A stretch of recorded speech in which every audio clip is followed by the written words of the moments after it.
और ये जितने भी नाम अभी आपने लिए, जो जो बड़े बड़े स्टेटस लगा करके अपने आप के प्रभाव दिखाते हैं कि मैंने देखो आज इसके आप बात अपनी बात कह दी, उनको बांग्लादेश की घटनाएं क्या दिखाई नहीं दे रही? दिखाई दे रही हैं। उनको मालूम है कि जो कुछ हो रहा है, उनको हमारे से कुछ ज़्यादा ही जानकारियाँ उपलब्ध हैं किसी ना किसी रूप में।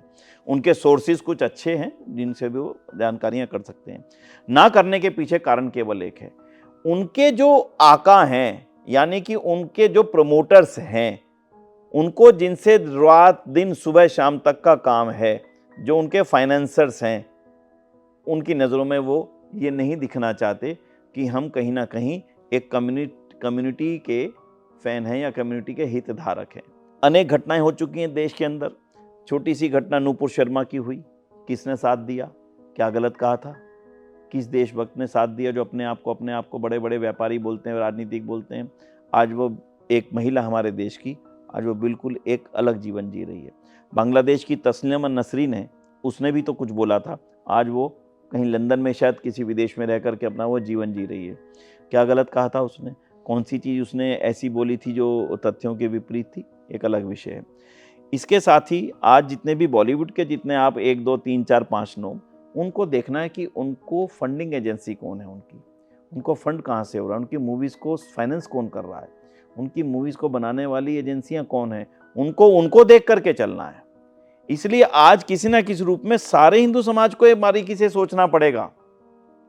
और एक केवल आप हिंदू समाज के 1 मिनट के लिए छोड़ देते हैं, एक बड़ी चीज को आपको आज समझना पड़ेगा चैनल के माध्यम से। आज सभी लोग सुनिएगा। आज अमेरिका के अंदर एक घटना हुई, एक अश्वेत की हत्या हो गई पुलिस के द्वारा।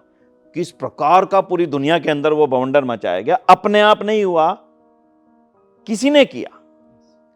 अपने आप लंदन में भी कुछ नहीं हुआ। अभी लंदन में जो पूरी पुलिस आर्मी को, पूरी सरकार को नचा करके रख दिया गया, अपने आप नहीं हो रहा है ये उस देश के जो अभी मैं नाम भूल रहा हूं, मैं रवि जी ने जो बात कही है ये एक सच्चाई है। कुछ दिन पहले एक घटना हुई फ्रांस के अंदर, यही हुआ। और कुछ समय पहले पेरिस में ओलंपिक गेम से पहले क्या हुआ, एक इतना बड़ा एक ऑर्गेनाइज्ड सिस्टम के बिना ये होना संभव नहीं है जब तक कोई बहुत बड़ी एजेंसियां, बहुत बड़ा पैसा, बहुत बड़े दिमाग इसके पीछे अप्लाई ना हो रहे हों। और उससे पहले हम भारत की बात ही क्यों ना ले लें।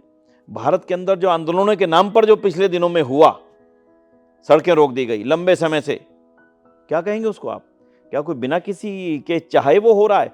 आम आदमी इसके लिए तैयार नहीं होता, उसको तैयार किया जाता है पैसे दे करके, उसको तैयार किया जाता है मुद्दा दे करके, उसको तैयार किया जाता है कोई ना कोई नैरेटिव दे करके, कोई लालच दे करके। चाहे वो बांग्लादेश में मॉब हुआ, चाहे वो भारत में होने की तैयारी थी, उसका कुछ हिस्सा हुआ भी था, झंडा बदल दिया हमारे देश का। अरे क्या वो छोटी चीज मान लें?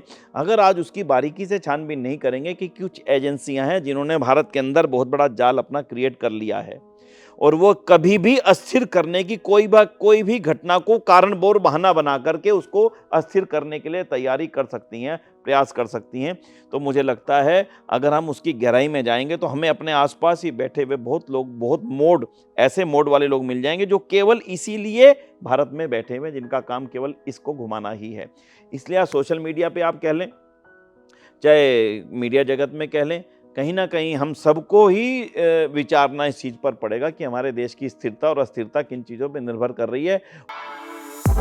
For exclusive and insightful videos, subscribe to our new channel ABP Live Premium.